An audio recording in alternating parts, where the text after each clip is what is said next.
It is a Friday afternoon at 2 p.m., which means it must be time for another kick-ass career conversation with Louise That's me. and Kim. That's me. And Sarah. Sarah. And that's Hi, me. Sarah. Yay. Hey, ladies. So good to see you. You too. Thanks for having me here. We're so glad that you're here. Before we let the world know about you, Sarah, we would love to know what everybody is celebrating. What are we celebrating this week? I'm celebrating. So a few weeks ago, we were talking about these, like finding these like small cracks in our time, in our day, and how do we blow it up, right? We were talking with Nadine, and this kind of really stuck with me over the last couple of weeks. And it really is, I'm celebrating that those moments that I'm actually noticing. So just taking some more time to pause, more time to reflect, and actually do something, taking action on those things that come up. Sometimes my reflection time is just time. We were talking about time right before, right? And how slippery it can be. And so I'm kind of celebrating, just kind of grabbing hold of like the things that are happening in those spaces so that I actually get to blow them up and explore what they are. Love that. Sarah, what are you celebrating? Yeah. So as you were speaking there, it's making me think of really in those pauses, I've been in the space of really doing what I love and celebrating how that is threading through all of my life. And that we just had this incredible summer where with my kids, with just so much camping and being outside in nature and having that space, having that freedom inside of what I call work to be able to have those moments with my kids. And just as this transition has gone back into school, just so much gratitude that I'm on this journey with them and have created that opportunity, really. Yeah. Yeah, I love that because we're all about creating and crafting our lives, our work, our careers. And I love that juiciness of celebrating what you created and being in that space right now. Yay. Yeah. So for me, I'm celebrating that even though it is a month early, I'm actually going to be celebrating our wedding anniversary with my husband this weekend as we travel to some eastern provinces. And I'm excited because we haven't really had an opportunity to do that in a very long time. Well, we do have occasional date nights and get to have that opportunity to just be together one-on-one. It's few and far apart given his travel schedule, but when we get to do it, we enjoy it. Actually going away somewhere, just the two of us. I'm really without expectation. I'm just really celebrating that we made this opportunity, right? We created this opportunity for ourselves and we're taking it and we're enjoying it. And I'm looking forward to seeing some places that I haven't seen before and that I wouldn't have had an opportunity to, or probably wouldn't have at least picked like, ooh, these are the places that I want to go if he didn't have work in those places. So I'm excited to see some new, beautiful places. So. Yay. Yeah. Yeah. Places. What? Go ahead. I'm always a fan of seeing new places. Yeah. Yeah. And, you know, I've been in Canada for just over 2 years, and Louise is a lifelong Canadian, and I think I'm going somewhere she hasn't been. This is true. I am a little jelly. I am. I'm going to St. John's. I get to be a half an hour off of everybody else's time. Oh, Newfoundland, we love you. So I will let you, because on the theme of time that we keep talking about, it is going to be interesting. Like, I know when he traveled there before, he didn't realize that he was a half an hour, like an hour and a half different than us. And I said, how does it feel to be 90 minutes ahead of us? He's like, what are you talking about? I'm just an hour different. I'm like, no, there's actually an extra half hour tacked on there. How cool is that? Oh my gosh, that just speaks so much to how time is just something that we made up. We'll just do whatever we want with it. Right? Yeah. Oh, humans, we're so interesting. Speaking of interesting humans, I'm going to tell the world a little bit about you, Sarah. So, Sarah is a mystic guide, spiritual guide, and transformational coach. As a portal between the seen and the unseen worlds, she lives in devotion to creating spaces that allow people to be fully alive and deeply connected to their intuition. And I can tell you firsthand, she is fabulous at it. She is passionate about inspiring you to live as your authentic self, creating a life that is not only defined by your circumstances, but rather one crafted from your true desires. There's that word crafted again. I love that. Sarah, we are so happy that you are here with us. So happy. Me too. So very happy. You and I, we met, believe it or not, like 3.5 years ago. Oh, Two and a Yeah. half. Yeah. Right No. at the, just before January of 2020. Yeah. And it's like that time, we keep coming back to time, right, has just flown by. And I am really curious how that all plays out in your career. We've talked about crafting, we've talked about those things already. But tell us a little bit about what it's been like for you to kind of journey to this place. And have you arrived at a place you've always thought you would? No, I really never dreamed that I would be doing this and living this life, 20, 30 years ago, if you had told me. I've always been an adventurer and I've always explored myself, and I've always really been interested and curious about spirituality from a young age. I wanted to know who God was or what God was. And I feel that that theme has been threaded through my life. But I traveled and I explored and I had no career. And then I had a career in publishing.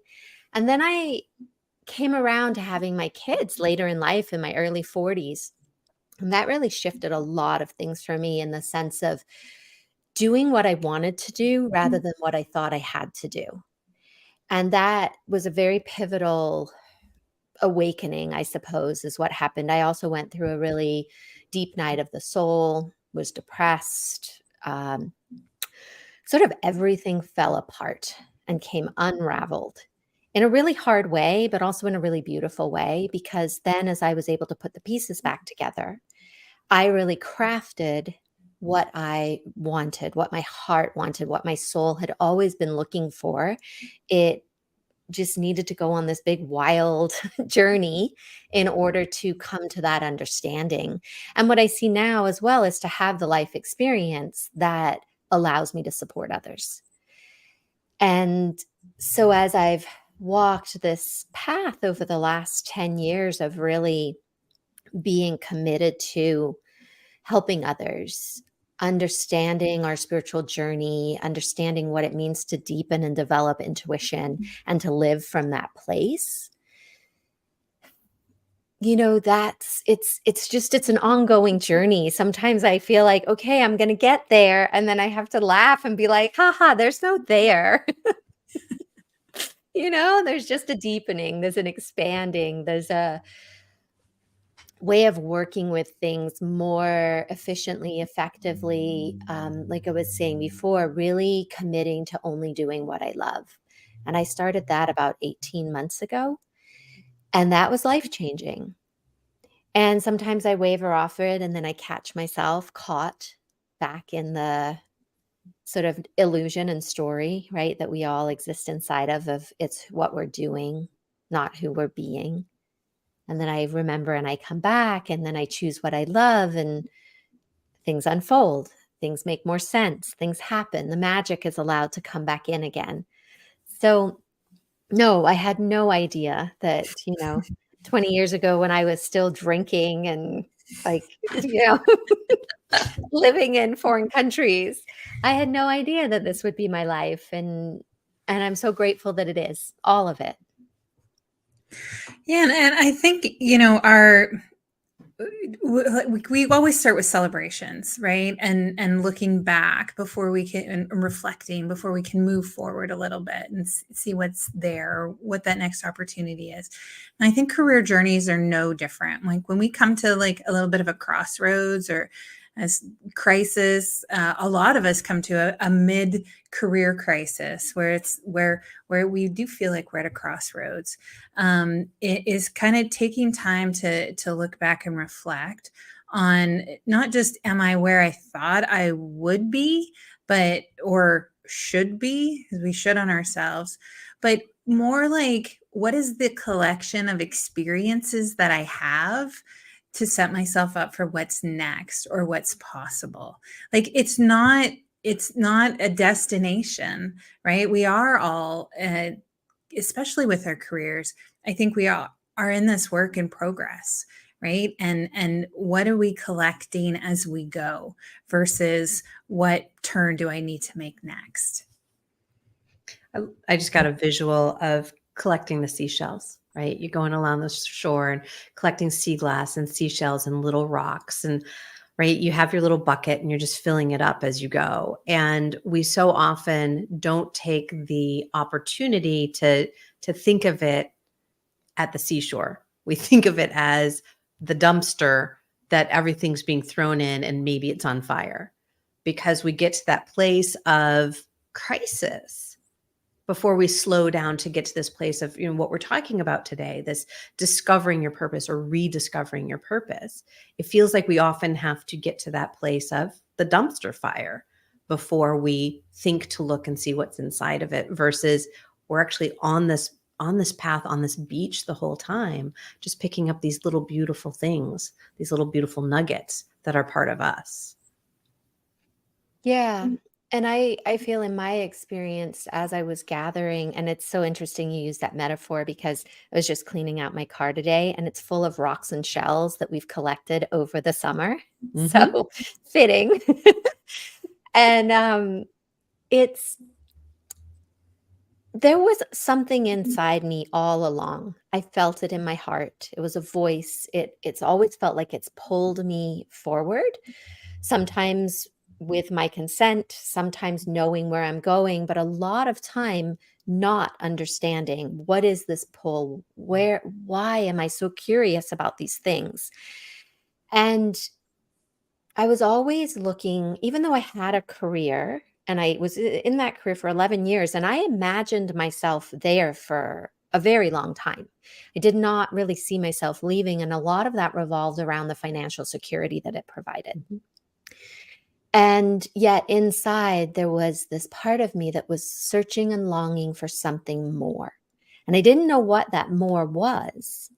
Yet it was there and it was alive. And the quality of my life and the choices that I made reflected how much I listened to that part and how much I tried to just, oh, be quiet right now. I'm busy. I've got a deadline. Or it affected the quality of the life that I was living. And for me, it did take everything falling apart in order for me to find the, I guess, resolve in me or the resilience within me to listen to that voice at a deeper level. It was almost like there was, what else am I going to do? um, I'm going to follow that voice. And it really did set me on this intuitive journey in a really big, deep way that at the time I didn't realize it would be a career. I just thought this is something that I love. Mhm. I love getting up early and exploring what meditation is. And I love connecting with people and getting visuals and images and deciphering what that might mean and feeling this expansion of these parts inside me. And at the time I didn't know how that could be a career. But I just kept showing up for it because there was something that it made me feel so alive that I just trusted, not all the time, but as much as I could, that if I followed this, it would reveal itself. It would become clear what it was. And the more I practiced listening to that voice, the more it was easier to trust it, easier to take that next step or receive that tidbit of information that ordinarily I might just have brushed off, but it sparked something in me because that part of me had been allowed to have a voice and to be part of my experience. So So a couple weeks ago, we were talking about almost the exact same thing, about listening to the voice inside. And I posed a question towards the end of that episode, and I'd love to pose it again here. How do we find that voice? How do we first acknowledge that that voice, that sound, that feeling even exists?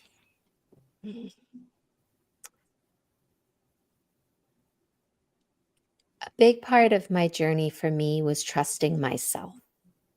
So I was able, when I was living my life out of alignment with my values, out of alignment with what I wanted to do, and I was caught inside of people pleasing and codependency and numbing, it was really hard to trust anything.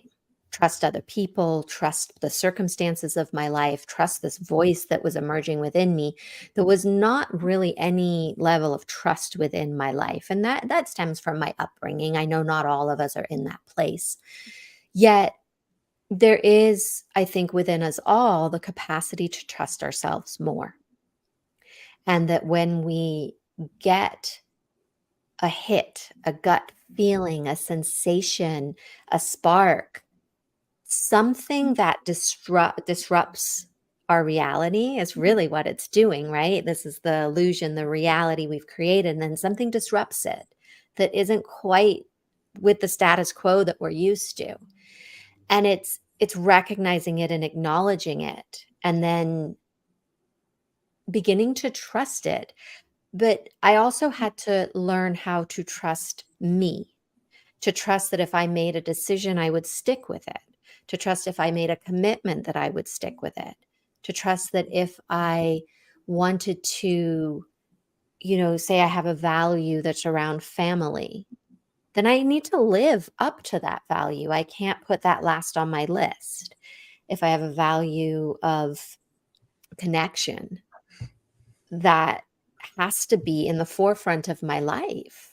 Because if I'm dedicating and devoting my life energy to things that are not in alignment with my values, they're more in alignment with my conditioning, then I have a harder time trusting myself and then trusting that voice. So I feel like it's a process of understanding ourselves at a deeper level that then allows for us to trust the way that our intuition comes in and how that voice will show up in our life, because it is particular to ourselves. The way it shows up for me is going to be very different from you two. It's our own relationship with our higher self, with our soul, with the divine. And it's unique to us just because we're a unique person, a unique soul. Go ahead. I was gonna say, like, how do we do that? Like, trust is this, like, kind of this elusive thing sometimes, super important, very fundamental in understanding who we are and how we interact with folks and our relationships and our connections. But, like, how do we, like, you talked about trust, but, like, how do we do that? Like, how do we learn to trust ourselves or what we can do? So, my journey, right? My experience was there was Sarah that lived on the inside, that was terrified of a lot of things, that um, had a lot of pain inside that she was trying to cover up a lot of the time. But she knew ways that she really wanted to be. Then there was the Sarah that the world got to see. She was great and fun and the life of the party, and she always had something good to say and everybody loved her smile, and um she did things she didn't really want to do that she regretted later. And she blew off a lot of things. She showed up when she didn't want to, but she thought, well, I said I would, so even though I'm getting sick and I really don't want to go and this is not something that I would like, here I am doing it because I don't want someone to think wrong of me or think that I'm a bad person. So I was living these two lives, and one was the truth of me, screaming in many different ways to get out. And then the other was who everybody else thought Sarah was. And they were vastly different people. So the journey of uncovering and being with the truth of who I am is what has led to trusting who I am, because these two versions of me are now the same version. Who I am on the inside is the same person as I show up everywhere in my life. It's not what I'm doing out there in the world, it's who I'm being everywhere. When I wash the dishes, when I give my kids a bath, when I'm making dinner, when I'm on a call with a client, when I'm having the holidays with my family, who I am being is consistent throughout everything I do. I'm not one person when I go home to visit my family. I'm not another person who's pissed off that I have to do the dishes and no one else is helping me. And then, and then I'm this kind, compassionate, understanding person with my clients. Like we're living out of integrity. And so as we become a whole sort of version of ourselves, we're always whole. We just get fragmented or sort of put into these places where we feel we need to be certain ways in order to survive, essentially, is underneath it all, I believe. And it's the coming together and the really allowing ourselves to just exist as the most authentic version of ourselves that we can be that then develops that trust. I don't think somebody who is only just delving into personal growth could say, okay, I'm going to trust myself implicitly. It's like, well, you haven't really built that yet. So that's a really tall order of yourself, that you're going to, I mean, you obviously maybe could, but it's highly unlikely that that trust, if you think of any relationship, you meet somebody, you're not immediately trusting them and telling them your whole life story. You're like, hey, maybe we could grab a coffee sometime. And that's awesome. I found it much easier to trust other people than myself for a long time. It was much easier for me to trust other people. And to just dive headlong into trust versus I didn't feel like I had my own back, right? Mm-hmm. And so learning how to do that. And I agree with you, Sarah. It's as we start the personal development process, the personal growth and development process, trust isn't one of the first one that comes online. It really isn't. Hopefully you trust the person who's guiding you if you're being guided. If you're doing it on your own, maybe it comes on a little sooner because it's a little hard to continue forward if there's no trust anywhere. But that place of going back to the discovery, right? And we were talking about purpose, but rediscovering ourselves is what leads to our purpose, leads to that understanding. And I thankfully today I do have that trust in self, but it can be a long journey. Yeah. Yeah. I've been walking this path for 25 years. Mm-hmm.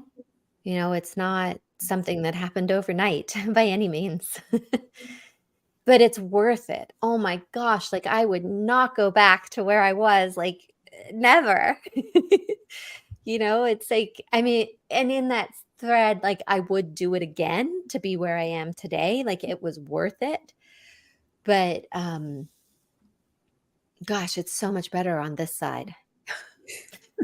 There's just a sense of peace and like an exhale as you said that. It was like, whoo, yeah. Mm-hmm. Yeah. I like me. I never liked me growing up. Like I just had no love for myself. I was always trying to be somebody else. I'd copy mannerisms and things of friends and just really had such low self-esteem that I had no relationship with myself. There was just this loathing almost of why are you so ugh? And so for me, it was a journey in all the directions of who I am. And now I really do love who I am. I'm, it's so worth the journey to explore. Yeah. Yeah. Do you feel like this self-awareness, like this process of self-discovery, like for you, you talked about like having this moment in your life where you were picking the pieces back up so that you could look at them and put them back together in a way that was really integrous to who you are, right? That rebuilding of self. Do we have to go through that like demantling before we can build ourselves back up in a way that is more like putting those selves together again?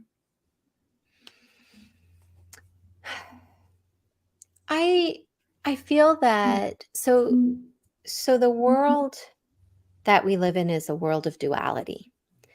And there's light and there's dark.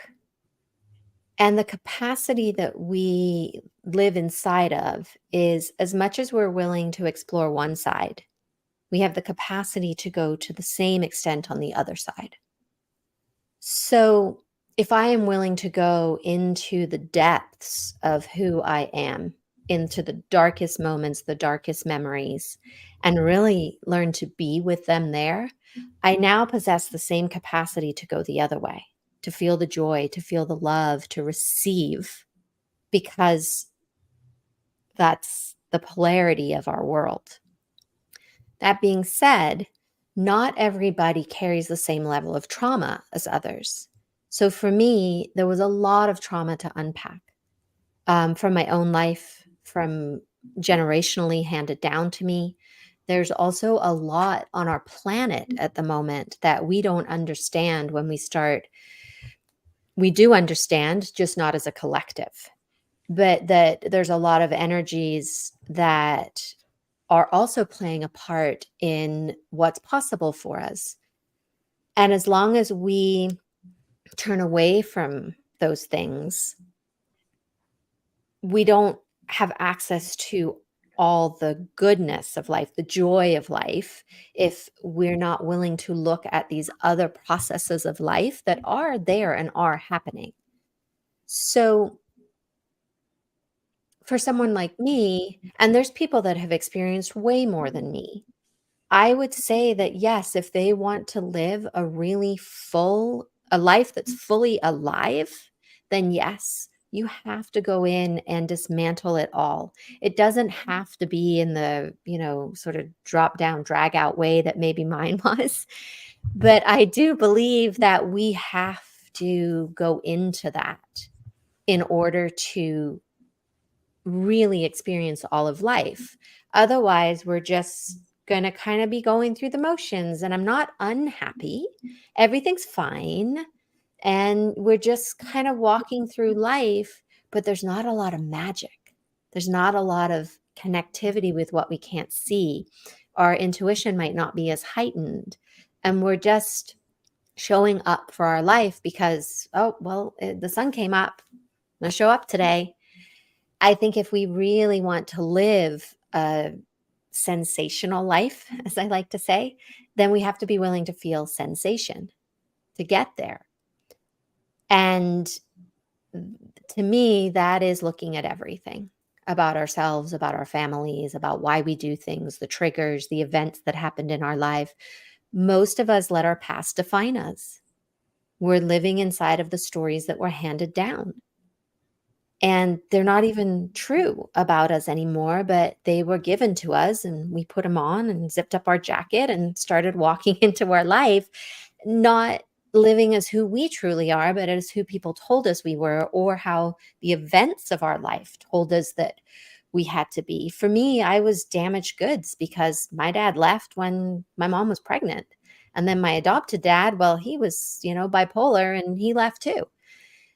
I'm damaged goods was the story I carried for years. And releasing that story, really going into all of those things, changed everything. So it's so valuable. There's no way that I could live a full life if I hadn't explored that. I had daddy issues. There, it was hard to have a relationship that had any substance to it because I'm still this hurt little girl whose dad's left. Not just one, but two. And so for me, it's just so important that we explore those places. Two metaphors just keep going through my mind. One of them honestly is because we're creating this in-person retreat later this year, or I guess early in 2024. And we based it on the idea of what actually happens inside the chrysalis, right? Everybody wants to be the butterfly and unfurl those wings. But the reality of what happens inside the chrysalis, right? The little caterpillar actually has to open its mouth and barf up all of the gastric juices all over itself to boil itself down into mush, into nothingness. And then genetic note by genetic note, re-knit itself back together. And what's fascinating to me is how it knows it goes from creating a mouth that's a chomping mouth, right, for the caterpillar to a sucking mouth, but it's the exact same genetic material that created it. And it rebuilds itself into something new. And then it comes out as a butterfly and it's beautiful. And we're all like, look, it's a butterfly. It's beautiful. But it didn't just happen without barfing all over itself. And so, like, for me, I do think, right, there is some level of that. It might not be as disgusting as pulling ourselves down into literal mush, and it might be, right? And the other part is like the other metaphor, Louise, it's a renovation metaphor that went through my head. Like, you can't renovate a house without pulling everything apart.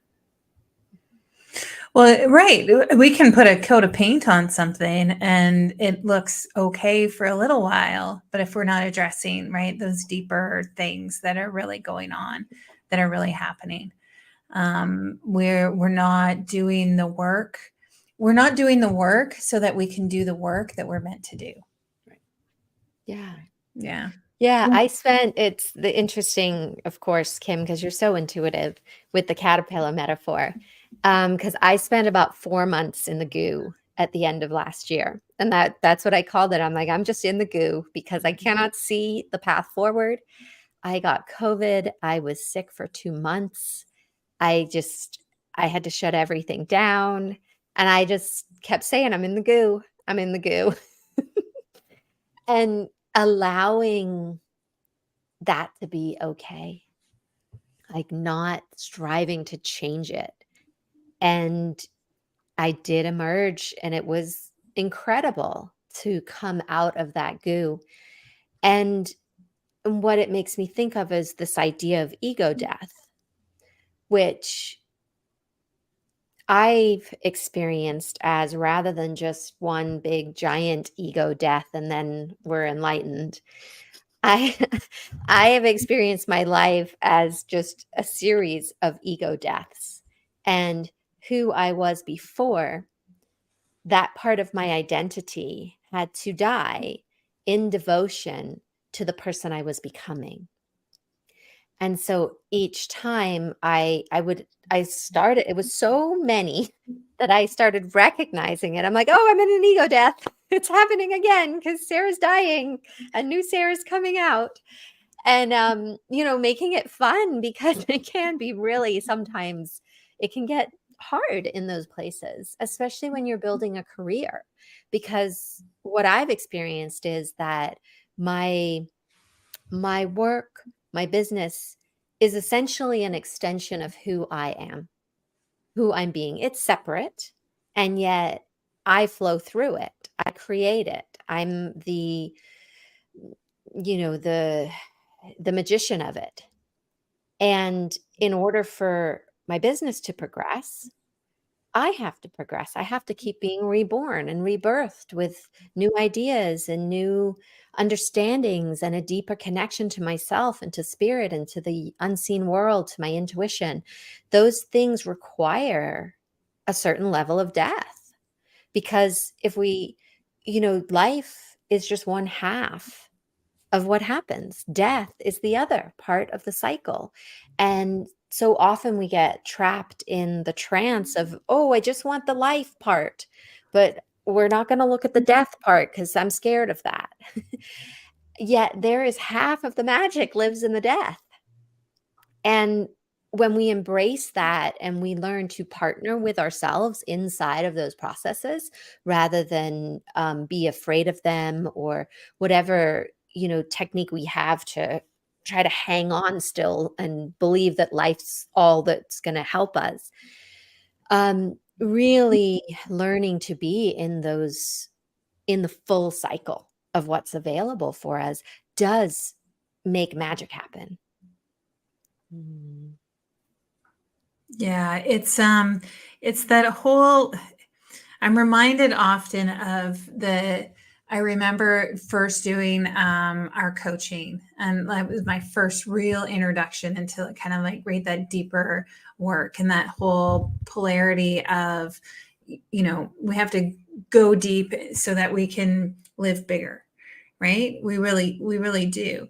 And the whole idea that our beliefs are stories that have been created by our traumas, capital T's or small t's, you get to pick, or both, our events, who's in our lives, but they aren't real. Like, we get to kill a belief and create a new one all the time.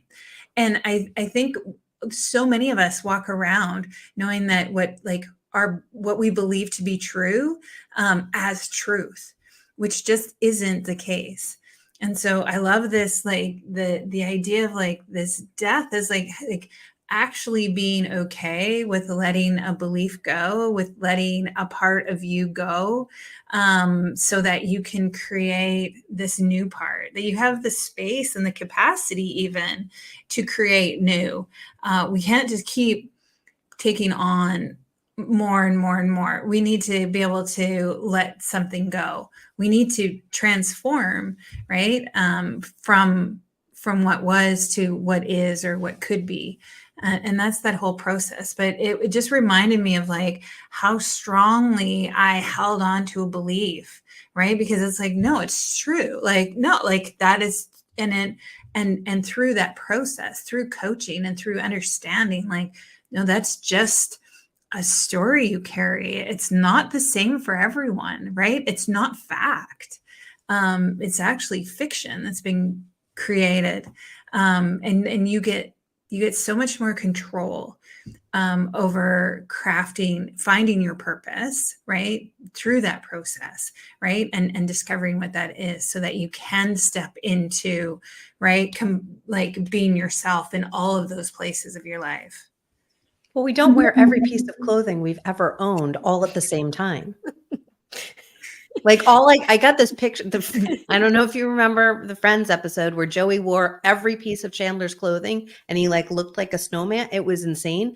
But that was the picture that came to mind while you were talking. I'm like, yeah, because we don't like, we're not I mean, all right, maybe our daughter tries to, but like, right? They wear them until they shouldn't anymore. And then they keep wearing them. But we don't keep wearing them. We reinvent ourselves. We rediscover a new style. We age out of something or size out of something. And that's okay. We can let it go. Mm-hmm. Yeah. Apparently Yeah, I'm and metaphors today. you are, and they're so specific to me, my love, because I have this picture that I just recently saw of my son when he was probably like 5. And he's 10 now. And he's like what you were just talking about, because he went and put everything he could find on, including socks. And he was just standing there like this, like, look at me. He could barely walk. Awesome. That is awesome. So I am curious, and Louise, you talked about this just a little bit, but as we're kind of talking about this self-discovery, right? And letting that ego death, as you call it, Sarah, that ego death happen and kind of going through the cycles of that. How does that tie into, or how do we think that ties into this word of purpose? Everybody wants to, right, find their purpose, discover their purpose. How do we think that all fits together? asking me? Sure. Okay. I thought you were asking Louise. No. Asking either of you, both of you.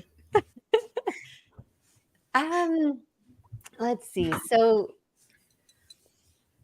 purpose, I feel, lives inside us, right? And it doesn't always have to be connected to what our career is. I think it can be very fulfilling when it is. Yet, I think purpose connects a lot to what we value. And I really love to use the word devotion as well, as in what am I devoting my precious time to, my precious energy, my precious life. And for me, distilling down what are the three main things that I want to flow through my life no matter what I'm doing. And those things for me are intuition, spirituality, connection, and then some form of movement in adventure type of thing. And when I am living in alignment with those values, I feel fulfilled. I feel like there is a purpose to my life. Now, those can branch out into many different things. Those are just the real distillation of them. And I believe that knowing those is really important. A few years back, I came across a values test that I had done a long time prior, maybe 20 years prior. And I found the papers, right? Because I'd written it on paper back then and printed it. And I thought, oh, let me see how much I've changed. Well, what was fascinating was that my values had not changed. They had maybe morphed a little bit, but they were the same three, were the main three. And even the lower ones, they maybe just had a different point value. But what that showed me was that I have always known what I value. It's whether or not I'm making choices in my life that support the values that dictate the life that I'm living. So 20 years ago, I was not making choices that were specifically moving me forward and keeping me close to those. I was doing a lot of other things. So I think that as we look at this piece of purpose, I feel it's like we uncover it when we're willing to really be truthful with ourselves about what we love, what matters. At the end of the day, what matters? And then look at what you're actually choosing to do instead of what matters to you. Because I know for a long time, it mattered to me to go to bed early so that I could get up early for my meditation practice because that connected me to my value of spirituality. But I put my kids to bed and I went downstairs and I put on the TV and I binged watched shows until it was too late for me to get up early. I still had the purpose, I still had the value, but I wasn't living it. So it was not bringing me further along that path of really living into my purpose or allowing it to show me more. Because I have these values, and when I have lived in alignment with them, they have shown me what I want to do. When I really started choosing spirituality, it opened up a whole world of, well, this is actually what you want to do for work. And when I started living connection, opportunities came in because now I was connecting with people that helped bring opportunity that served my purpose. And then when I was actually doing the movement and adventure that I wanted to do, I felt better in my body. I was exploring more, I was doing more things. And then these side desires come in where I've always loved to run. And maybe I want to lead a Girls on the Run for my daughter's school. That feels so purposeful and inspiring. It's not work related, but I would love it. But if I wasn't running myself, I don't know if that would have come in. But because I chose to show up for the things I value, I could see something different about who I am. That's that rediscovery part. Mm-hmm. Yeah, That's beautiful. So I am curious as I look at the clock. I am curious about what are our, I mean, we could continue this conversation for days, actually. What are our golden nuggets? What are our takeaways? What are we going to put in our pocket today? Carry with us. I'm just reminded of this whole this duality, right? Of that when we can really stop to look at what it is that we want. It for me, it's this push pull, right? And oftentimes we're pushing through or we're pushing towards something, but when I want to pull something to me, what is that? How purposeful am I? How am I choosing to pull that towards me? But I can't pull anything towards me if I don't have that capacity to really embrace it, right? And have that space. So what am I leaving behind, right? What am I choosing to believe or not to believe? What am I choosing to trust or not to trust? And I think that was kind of my nugget today, was just really like, it's not just one, it's both, right? And whatever energy we want to talk, whatever words we want to put to it. But yeah, that was my nugget today. I really appreciated kind of that reminder, that reframe for me. Say, I can't just bring things towards me without putting something down first. Sarah, what about for you?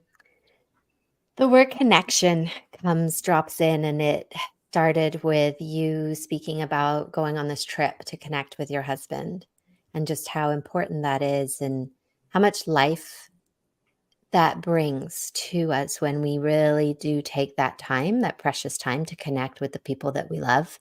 It's so important.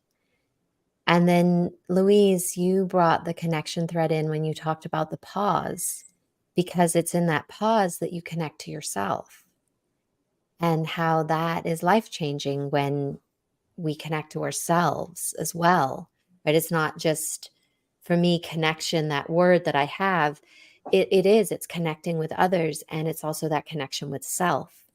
And I'm taking that away just as we are here connecting, which is something that I just love. And so just for me, how much joy and expansion there is in these places when we're willing to connect, when we're willing to be real and authentic with others and with ourselves. Felt that all in my spilkies. Mine is, you said we live sensational lives through our senses. That hit me just full on. I love that.